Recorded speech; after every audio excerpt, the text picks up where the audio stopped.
Good afternoon, everyone.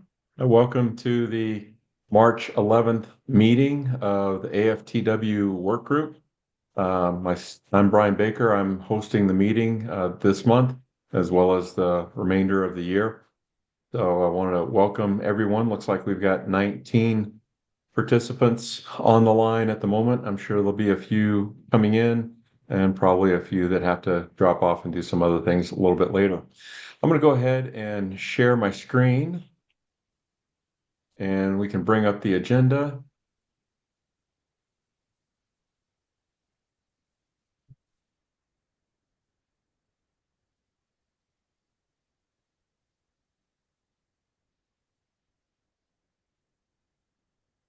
Stand by. I have to do something else. Just a second.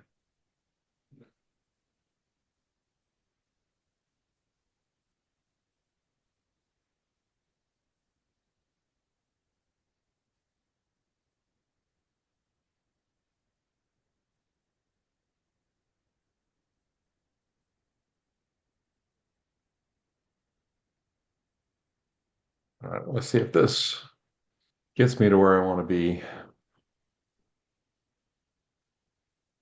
Yes, it does.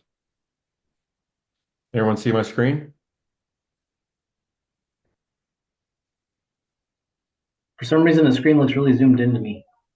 Is that how other people are seeing it? Yes. Okay, hold on.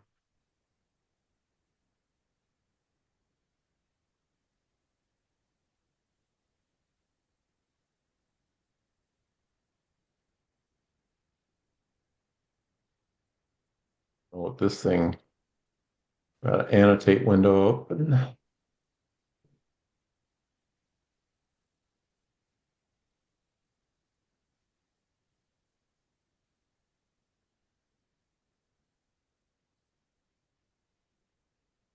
That's good. Okay. All right. Sorry about that. Thought I was ready to go. Okay. So as you know, we are recording this, so let's please maintain decorum through the meeting so that nobody's embarrassed later on in when they're trying to run for office. And are there any new attendees on the meeting? Is this your first time attending the meeting? If so, unmute yourself and introduce yourself. Would be great. Happy to do so. I'm David Johnson. I'm a student pilot in Scottsdale flying out of Falcon Field. Scheduled for a check ride next Wednesday to get my private pilot single engine. Excellent. Thanks, Welcome. David. Pleasure to be here. Thanks very much. Yeah, good luck with that. Thank And you. you say you're flying out of Falcon Field. Right. How'd you hear about the group? I pulled up the training field overlay for ForeFlight and got the frequencies off that for the various practice areas and thought, and then through the Wings program, there was a direction to, hey, there's a work group meeting, and I thought that'll be interesting. I'll join. Great. Well, we're glad you're here. And even though we call this a flight training work group, anyone is welcome, and everyone is welcome, actually. And I think that even as a student pilot, you'll probably get something out of this meeting, whether it has to do with airspace or practice areas or airports or some other more general items. That's how I kind of got started with the group. I wasn't a CFI yet when I started, and so but I found the information very useful. So welcome aboard, and hope to see you again at our future meetings. Anyone else? First time attendee?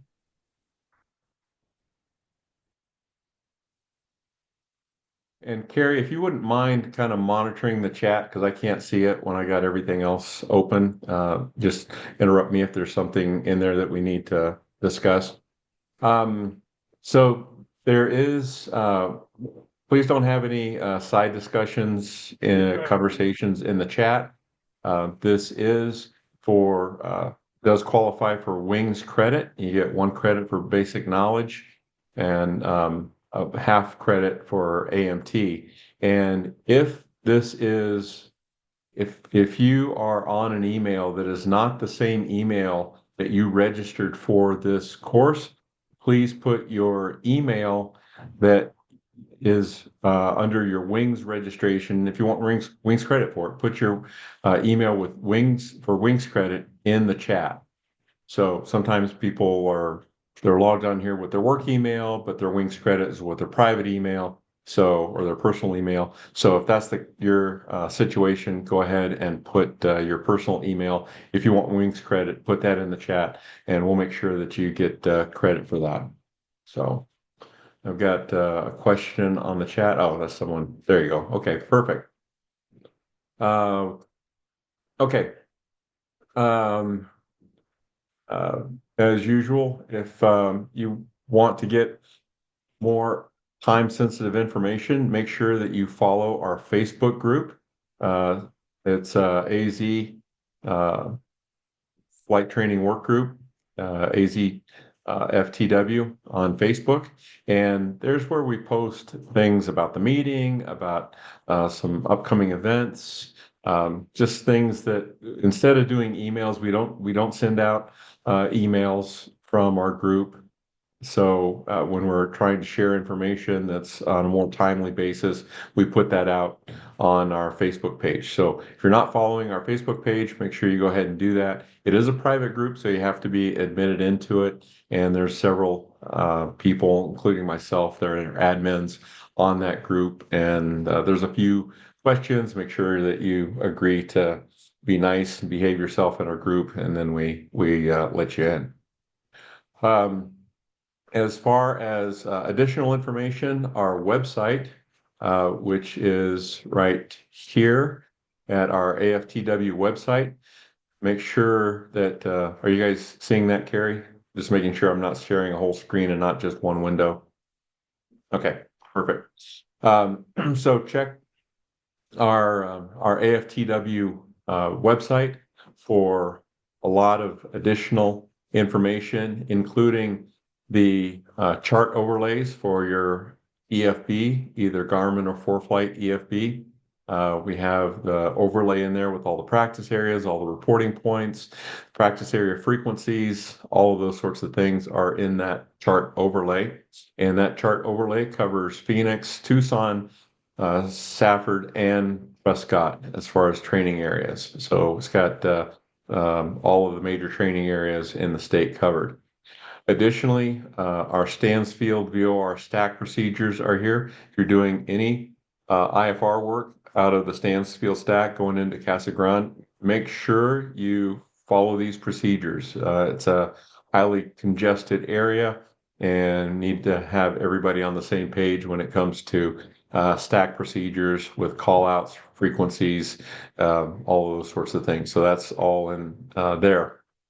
And then we have some other highlighted items on the right side of the page here.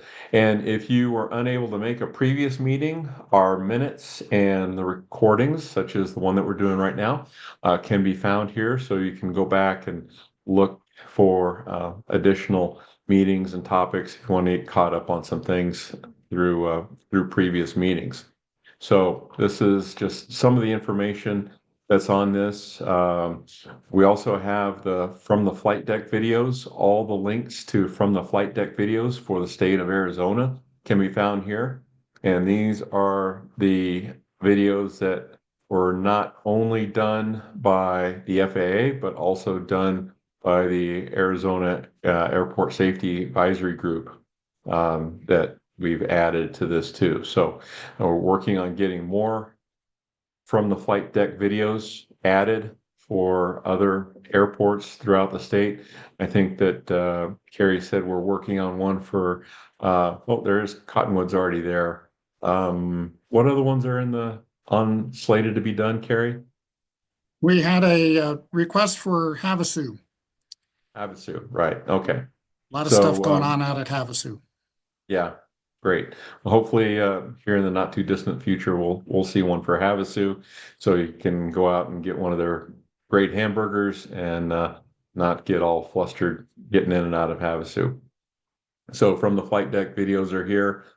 Again, Stanfield, Coolidge procedures, Marana Airport operations. We'll talk about this a little bit more.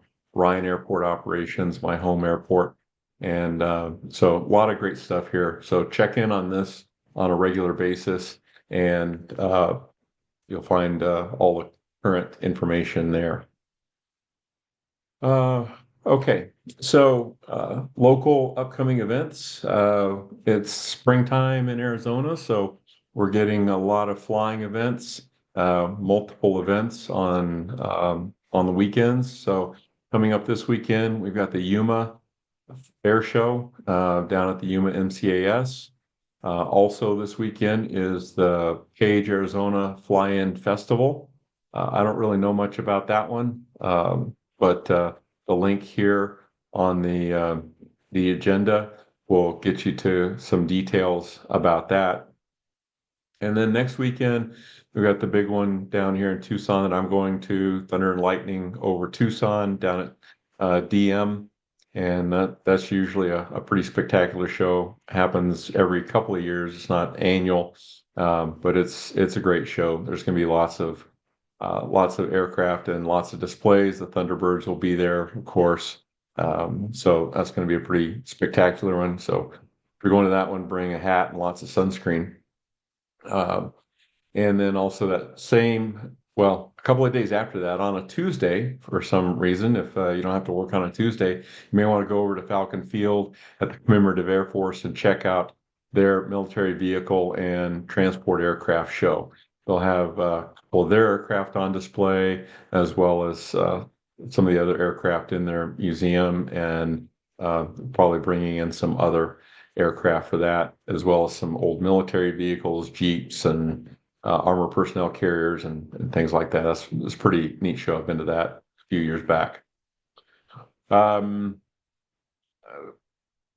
to the AFTW website, the EFB overlay, the latest version is still from 11/7 of 24.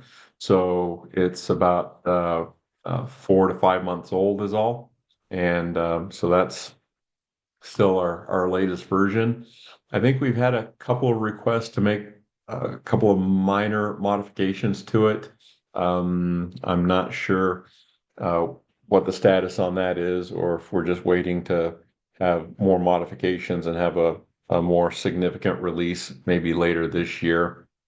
But Stacy's the one who usually works on that.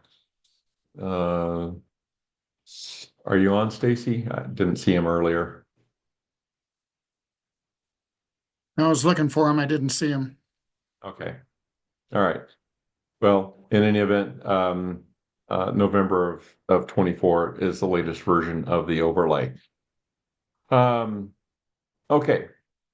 On to a couple more topics. A number of us were at the Fast Team Safety meeting down at Marana weekend before last. Carrie was the main speaker at that, and it didn't have to do with the recent midair that it was at Marana, but it had to do with all of the conflicts and all of the various activities that are going on at Marana. Carrie, would you like to kind of summarize on what the highlights were of that meeting? Sure. I think one of the main highlights of the day was talking about the parachute jump operations that are taking place at Marana and Canal Air Park and Bishop, also known as Mobile, and Coolidge. And we're starting to have jump operations at Casa Grande as well that might impact with our operations. But the main thing was we had Hugh talk about the jump operations that he's got. Tom Cowan got up there, and Patrick is the main operator at Marana and talking about his operations. We're seeing a lot more ops tempo on the military side of operations because of whatever they're doing is requiring that they get proficient in their jumps. And you have to remember that the jump operations is just a small part of their mission. They're doing it because that's where they're going to get to whatever they're going to do. So it's a critical part of our national defense. It's something that we need to work with in our non-towered operations and be aware of that. We've got on the ASAG website, and I'm not sure it's up on AFTW, but we've got the 15 points to know about flying around parachute jump operations that Dr. Cowan has put up. There is a link for it on asagaz.org. And the main thing is if you're going into Marana, be aware that a lot of times the jump operation is going to be landing in that triangular zone there between taxiway Bravo and Charlie. It is not a good place to overfly if you're coming from the west. I know that, yes, you can overfly directly midfield, but that's putting you right through where the drop zone is. So not a very good idea to do that. And the other thing we wanted to reemphasize about Marana is there are VFR waypoints for entry. If they're on runway 12, the preferred entry point is the Rialto Cement Factory down to the southeast. And if they're on runway 30, the preferred entry point is the Circle K up near I-10 and the highway exit up there. They are listed, and Brian mentioned, are from the flight deck videos. The Marana video has been seen over about 1,500 times, but we need a lot more flight schools. Every flight school that's up in the Phoenix area that's sending their student solo pilots down here should be watching that. And what really precipitated that video was a near midair that we had with Jessica Cox.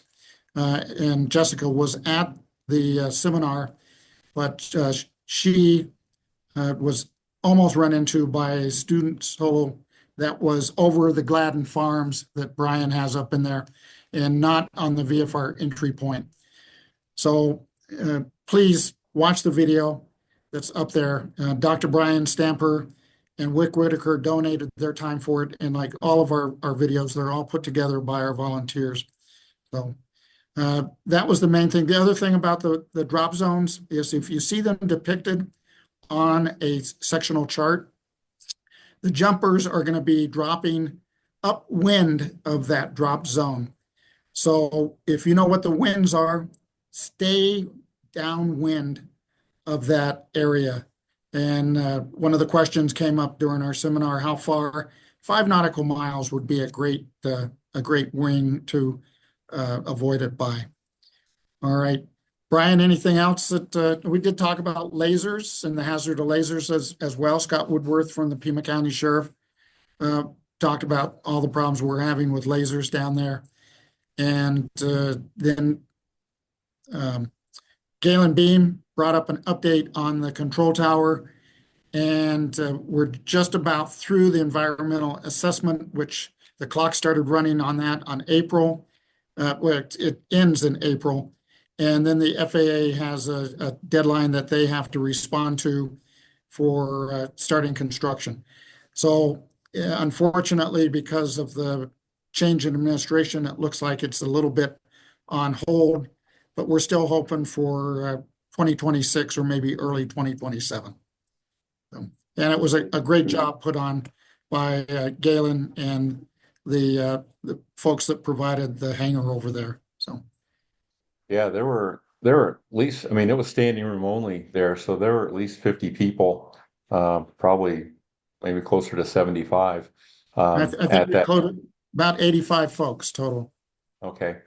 As you can see on the screen here, Carrie was mentioning about the drop zones at Marana. This is their primary drop zone right here, just off of the taxiway. This is about 40 acres. And then they move into this area up here. One of the things I wanted to make sure is that don't think because it's night that there's no parachute jump operations going on.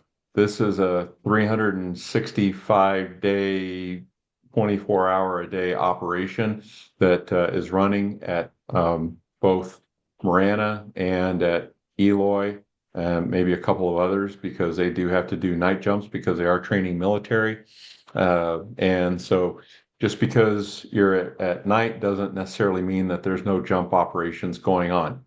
As far as Marana is concerned, Tucson Approach monitors Marana jump operations. So if you've got to go between Phoenix and Tucson in that corridor, it's always advisable to get flight following. At the very least, if you're near the Tucson airspace and coming near Marana, monitor Tucson Approach.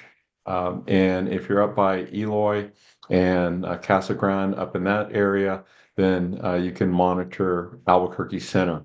All the parachute jump operations are notifying on both approach if it's Marana, or center if it's Eloy. And also they're monitoring and broadcasting on the CTAF. For me personally, it's just easier to get flight following, and then I get handed off in whatever airspace I'm near. And I avoid the airspaces to begin with. So I'm usually, if I've got to go to the west side of Phoenix, then I'm usually flying a path that takes me to the west of the line of airports, including Eloy and Marana. If I got to fly to the east side of Phoenix, I'm going to stay on the east side of that line, basically on the east side of I-10 and the airports that go up there.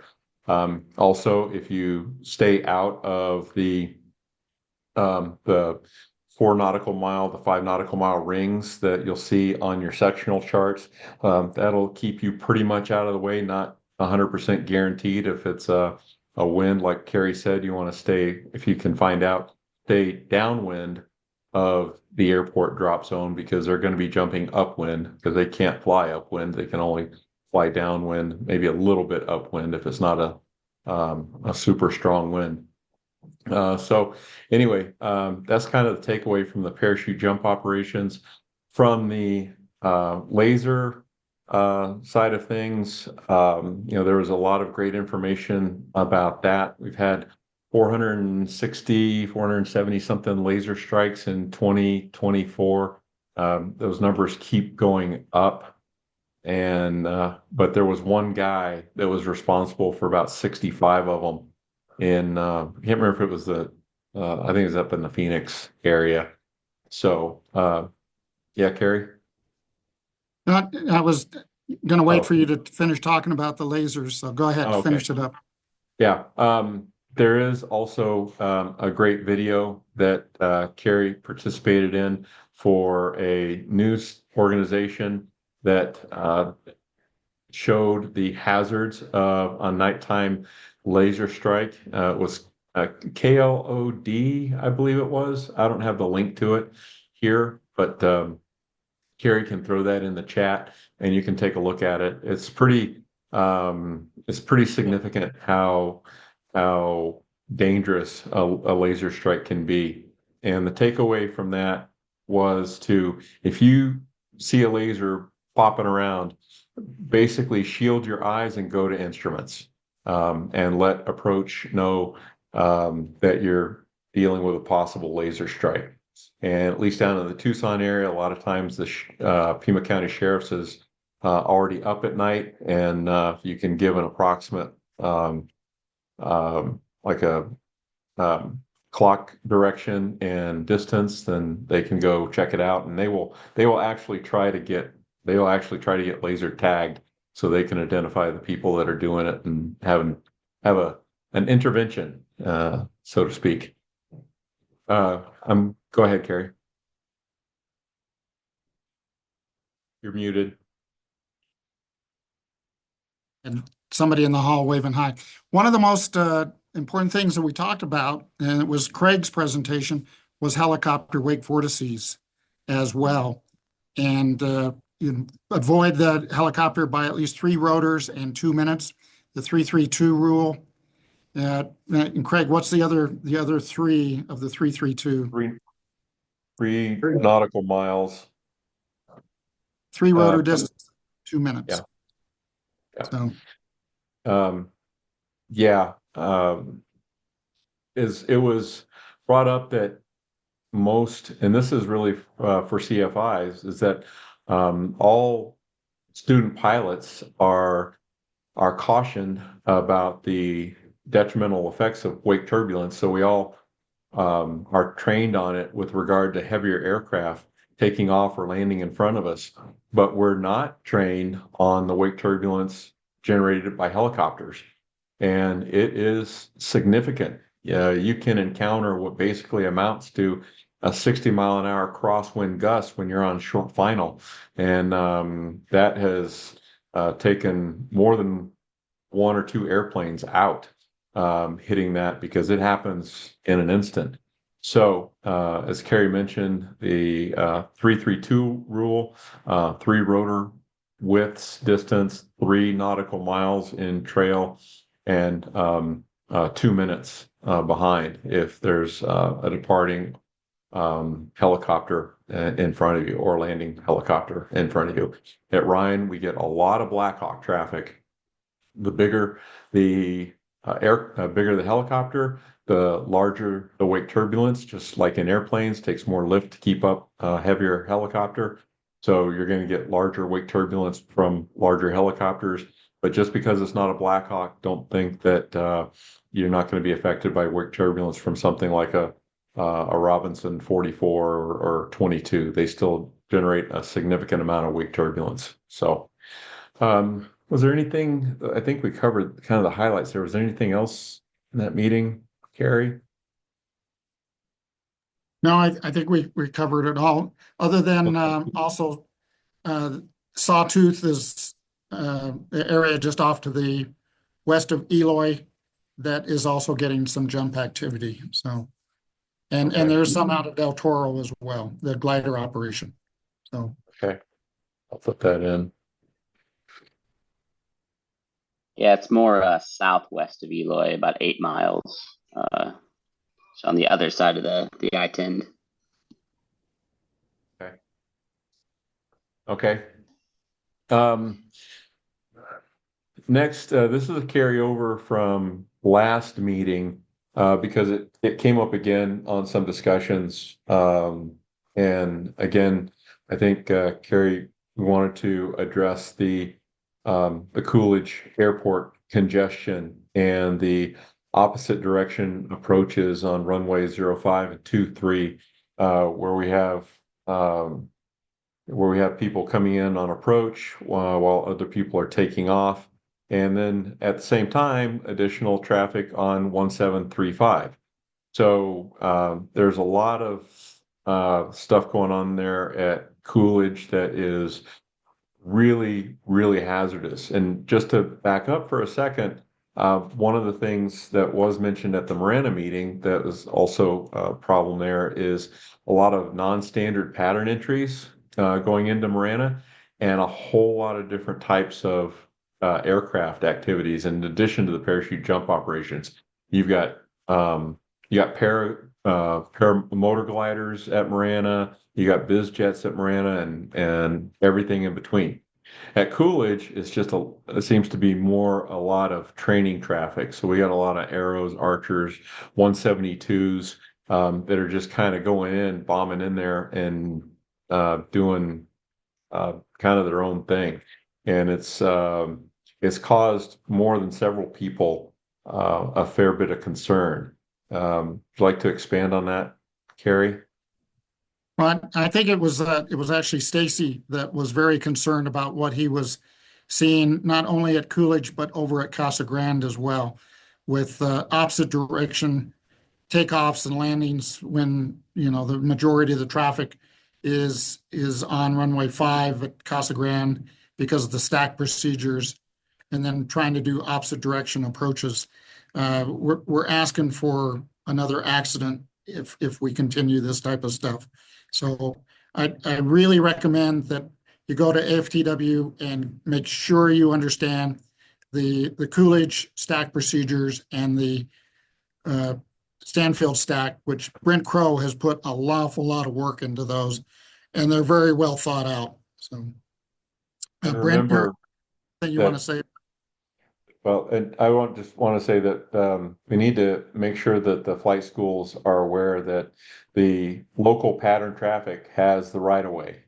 So you can't go bombing in there on a practice IFR approach and expect the pattern traffic to just give way for you. So you need to listen to the CTAF, coordinate with the pattern traffic, and work yourself into the local pattern.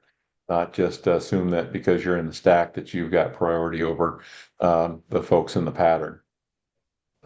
Brent? Yeah, those PowerPoints are available on our website.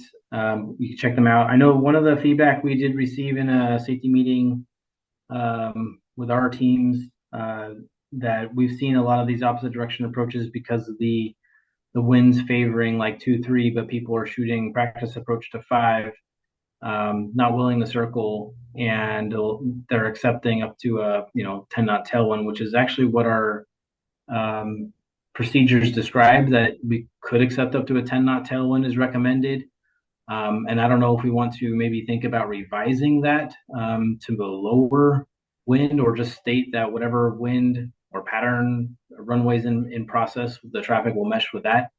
Because I think that verbiage of, we will accept up to a 10 knot tailwind and try and stay on the same runway 5 where the practice approaches can approach, maybe causing some of that problem. I don't know what the group thinks. Well, Alex, I is your think hand it's a raised? matter of people being familiar with all the procedures and knowing that we can accept or that they should be able to accept a 10 knot tailwind to keep from landing opposite direction. So hopefully that's the case. I've got Alex has his hand raised. Go ahead, Alex. Yeah, and so for the stack procedures, especially at Casa Grande, I know we have in the PowerPoint that we strongly recommend not doing the RNAV 2-3. And so I'm mainly here today because I'm asking all of the flight schools here to just stand with us on the agreement, because I've actually personally seen some flight schools doing the RNAV 2-3 into Casa Grande and not following the recommended procedures. And so I would just like us all to stand united and not do it. I'm not going to, I'll do individual follow up with the organizations, but I know that's something that's really important. We have this procedure in place for a reason, but I absolutely share the concerns of this group for Coolidge and Casa Grande with the congestion. So, Yeah, and I think that as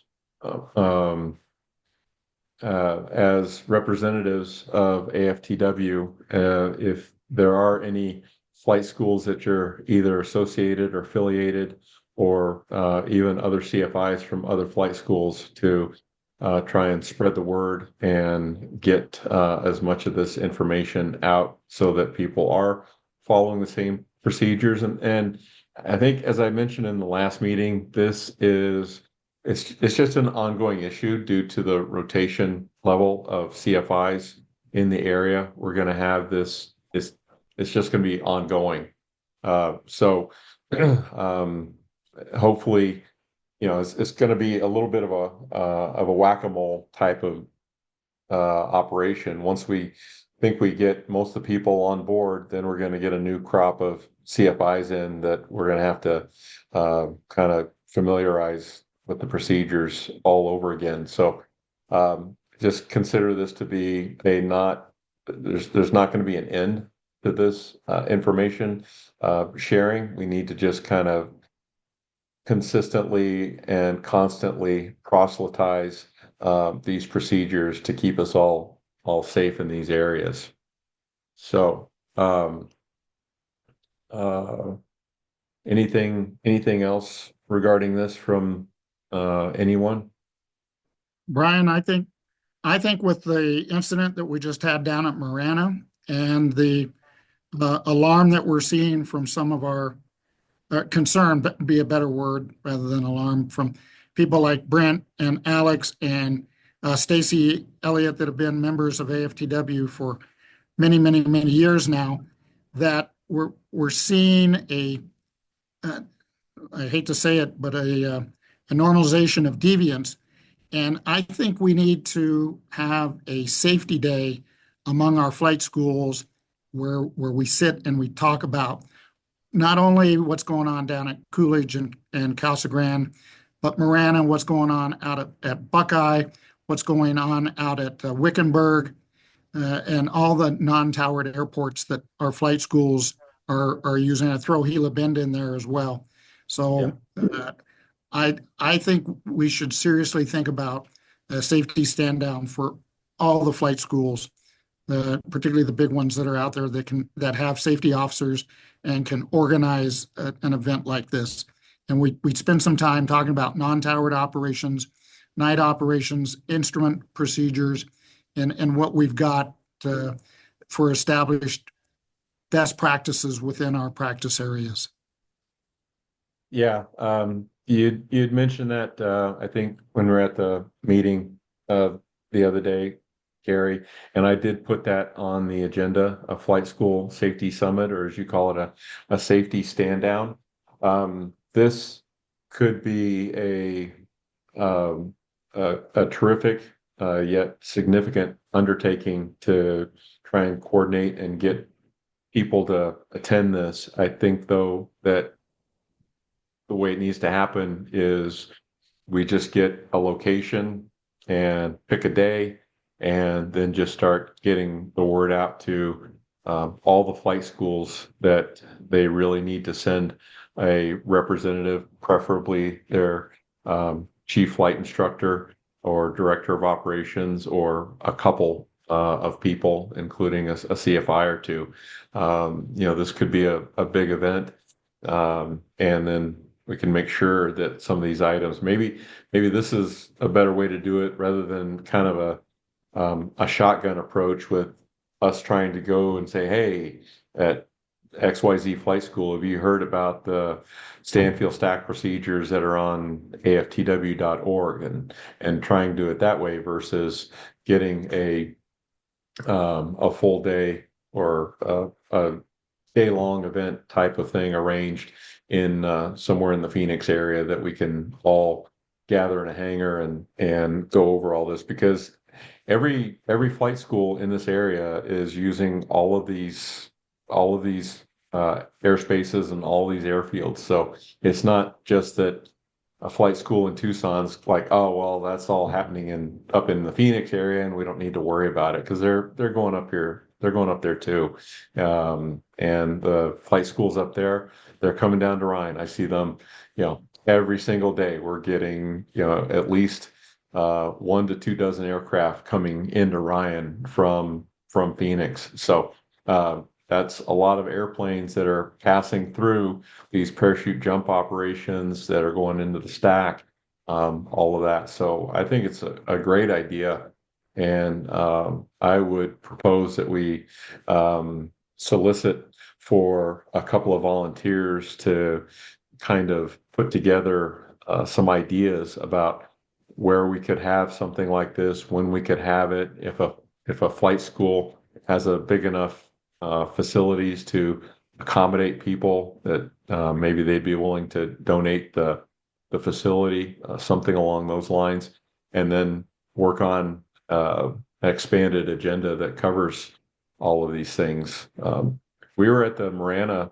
The Marana meeting went for about 2.5 hours, and it still felt a little bit rushed in terms of going over everything that needed to go over. So I guess, Carrie, if anyone is interested, they can put their interest in the chat and we can see about maybe getting enough people together to kind of organize something like this. How much time did you put into doing and how many people put into the Marana? Because that'd be scaled up from that. Well, I think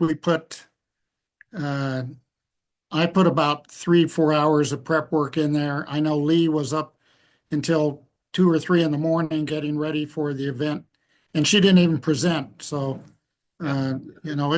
it's a lot of work for a lot of people, but I think the payoff is well worth it.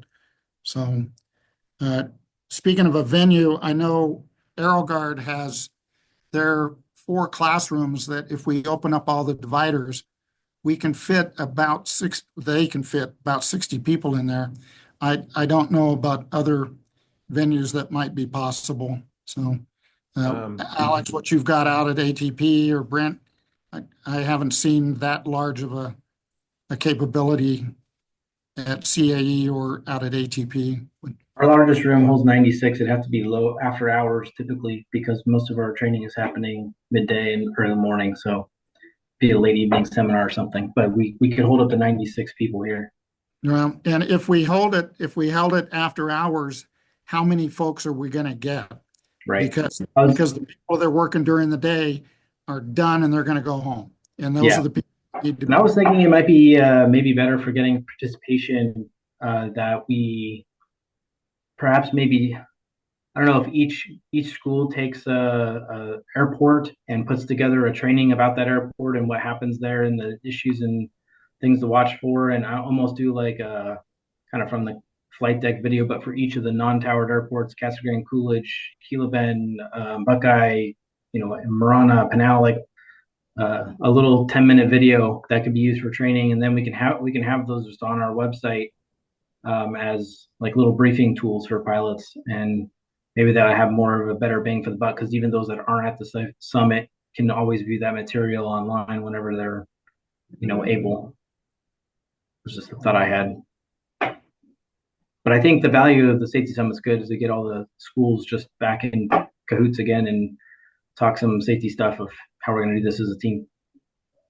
Well, I think if we proposed it as a flight school safety stand down day, that we would be able to maybe get people to not schedule some of the training and get their primary flight instructors or chief flight instructor or things like that to come to it, so that it could be during business hours, because it would be a safety stand down day and they wouldn't be having the same level of operations that they normally would. Unfortunately, we can't predict the weather out far enough to know that, to pick a crappy weather day when people aren't flying in the first place, but or when not as many people are flying in the first place. But I think if maybe we promoted it as that we might get a little bit more flight school participation than them thinking, oh, it's an after hours thing, I'm tired, or this is just another thing that I should go do. I think it needs to have a little bit more emphasis on it, and maybe we can get some leverage some FISDO mojo behind it to promote an event like that to kind of get people's attention a little bit more than just something coming from AFTW. So I guess I would say that if you are interested, and I'll go ahead and collect names and information from people. If you are interested in helping to organize an event like this, you can email us at the AFTW. You can put it in the chat, and then I'll get the names and numbers, and then I will put together a separate Zoom meeting to have a brainstorming session on this. And sometime, since we only do this meeting once every couple of months, if we try to organize it on this, it's gonna take forever and it's never going to get done. So we'll have to pull this out as kind of a subcommittee or a subtopic, and then we can organize some more timely events to try and get this done sooner rather than later, and maybe help alleviate some of the problems that are going on. So I'll go ahead and volunteer to take lead on collecting names and putting together a Zoom meeting for those people that are interested sometime in the next couple of weeks, so that we can brainstorm on what an event like this might look like, when we might be able to have it, where we might be able to have it, and what the event might entail. So if you're interested, let me know. I will help you, I think Brian. it's a great idea personally, Yep. and I know I know a number of people, or I shouldn't say people, flight schools um, that uh, would greatly benefit from this. Unfortunately, most of them aren't here on these meetings, so we'd make a concerted effort to bring them into the fold. Um, Okay, so I was that was a current project, so I jumped down a little bit since Carrie kind of brought that up. We talked about the congestion at Coolidge, Casa Grande, and parachute jump activity, stack congestion. We just kind of all rolled that into these last couple of topics, and got about 15 minutes left. We are still uh, we have recommended procedures for practice instrument approaches in the Phoenix area. Alex Donna was volunteering and helping with this project. If you go on to our Google Docs here that you can see in the link, you can see all of those that are there. Any additional volunteers that would like to help with this, let Jim know at jim.pittman@gmail.com if you're willing and able to help. This again, uh, like the CFI awareness is it's an ongoing operation because the instrument approaches are throughout the area are constantly being upgraded and changed and modified and that sort of thing. So just when you think you've got it all done, a procedure gets changed and we got to go back, or a runway gets renumbered and we got to go back and just change that procedure. So it's because of a runway number. So it can be something as innocuous as a runway number change that uh, predicates needing to change all of the approach information. The approach itself probably didn't change in the waypoints, but because it's a different runway number, then that whole thing has changed. So this is an ongoing project. If you'd like to help, email Jim.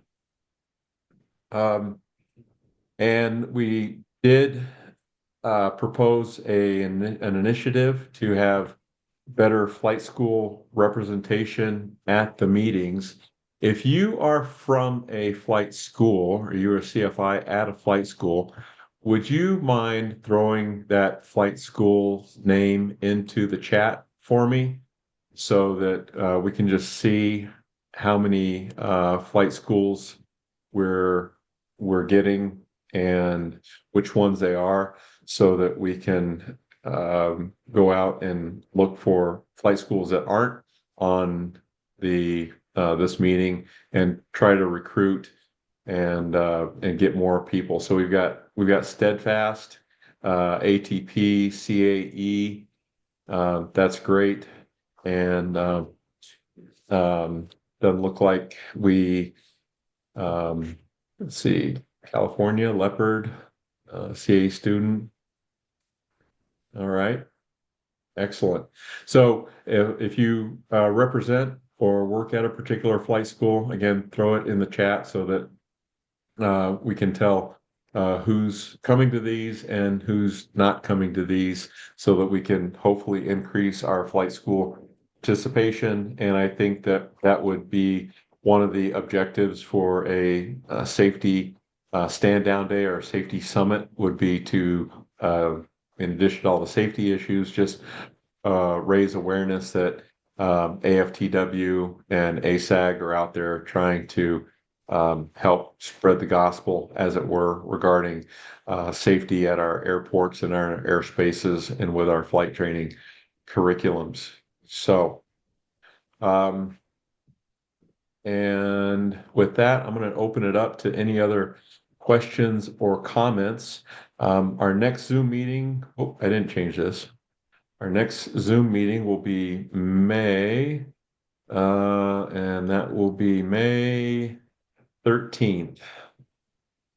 So May 13th, same time, same station, for our whoops, I need to change that part too. May 13th. So we'll look forward to seeing you all in that meeting. Any questions, comments, suggestions over anything that we've discussed thus far? Brian, Cameron Atkins is the airport manager out at Safford, and he had a proposal that he'd like to. I don't know if he's prepared to talk about it on this meeting, but he did address it to me another time about offering facilities out there for flight schools to come out and use and perhaps relieve some of the pressure that's being put in our practice areas. So, Cameron, are you on? You want to talk about it? Yeah, absolutely. Yeah, so kind of want to start off and say thanks for having me on. I know Safford's been a little bit controversial with the flight school community for about the last 6 months since we put in landing fees in September. And essentially what we're taking a look at, oddly enough, our operations have not dropped. We found as flight school operations went down, we started to see more turboprop and jet operations. But with that being said, we're still interested and we want to support the flight school community. We're seeing a lot of small mom and pop flight schools are still coming into and out of Safford. Our landing fees are waived if you buy fuel. So a lot of those smaller flight schools are choosing to come in, purchase fuel here since it's typically cheaper than at Ryan or Marana or a lot of those other airports. And then some of the bigger flight schools are still coming in anyway and just paying a landing fee. But what we're looking at doing, we've got some space here for some office space, some that's also got some conference room space, a kitchen, bathroom, stuff like that. And kind of what I'd like to propose, if any flight school is interested, is basically a day use location. We understand Safford isn't a metropolitan hub where there's a ton of flight school students to draw from, but the idea being, we're a 40-minute flight from the valley, come out here with an aircraft full of students, come here for the day, train all day long. We're in uncongested airspace with plenty of training areas, lots of open space, no noise complaints. We'd be happy to have you. And then obviously, if you chose to do something like that, lease some office space from the airport or something like that, that flight school would be considered based, and there'd be no landing fees that would apply that flight school. So just some options that are out there. I know the congestion at Casa Grande and Coolidge has become more and more of an issue.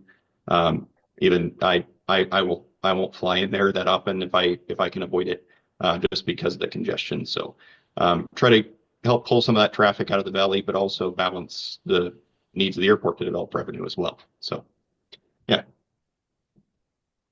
and I'll throw my yeah. Appreciate it, and glad you're on the meeting. Is this your first time on? I believe so. Yeah, I've been on a bunch of the AFTW meetings, but not on AFTW.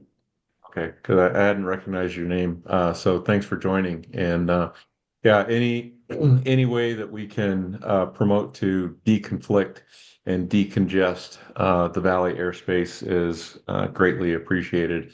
And I know that the landing fee at Safford has been controversial, but I also know you guys are willing to waive that with the least little fuel purchase. So, and I see a number of flight schools at some of the bigger, some of the larger Delta airports that are going to other airports to buy fuel anyway. So, might as well come to your airport and save a little bit of money and have a little bit less congestion. So, thanks for offering that. And I think it's interesting the day use proposition might be interesting for some schools as well. So thank you very much. Any Absolutely. other questions, comments, feedback?